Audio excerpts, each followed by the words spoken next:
ভাই কোথা থেকে এসেছো? আমার 24 পরগনা থেকে এসেছি। 24 পরগনা, তাই তো? কি এর আগে কি ইনস্টাগ্রামে কোনো ভিডিও দেখা হতো? জি। ভিডিও দেখা হতো, তাই তো? তারপর আমাদের নিউ ফ্যাশনে বুটের কোয়ালিটি কেমন লাগলো একটু রিভিউ দিয়ে দাও কাস্টমারদের।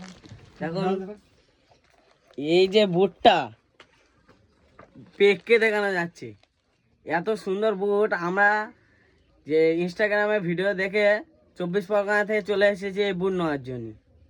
এই বুটটা খুবই সুন্দর, খুব ভালো, পরে কোয়ালিটি আছে, এটা দেখো। আরামও লাগছে। আর এই দেখুন এই একটা কোয়ালিটি, একদম পুরো একদম দেখুন, একদম বুট পরে একদম ছুটাছুটি করলেও বুট কিচ্ছু হবে না। আর দোকানদারের ব্যবহার কেমন? দোকানদারের ব্যবহার প্রচুর ভালো, এই জন্য আমরা এই দোকানদারের কাছে এসেছি। যেহেতু ভাই আমাদেরকে বললো, রেট ঠিকঠাক আছে তো? রেট রেট একদম ঠিক আছে। সবাইকে আসতে একটু বলে দাও। সবাই আপনারা যদি থাকেন ফুরফুরা শরীফ তালতলা বাজারের মধ্যে চলে আসবে, আর ভাইয়ের দোকান আছে, সেই দোকানে বুট পাওয়া যাচ্ছে, ঠিক আছে, খুব আবার ভালো ভালো। আসবে, আবার আসবে, ঠিক আছে? হুম। হুম, আবার আসবে।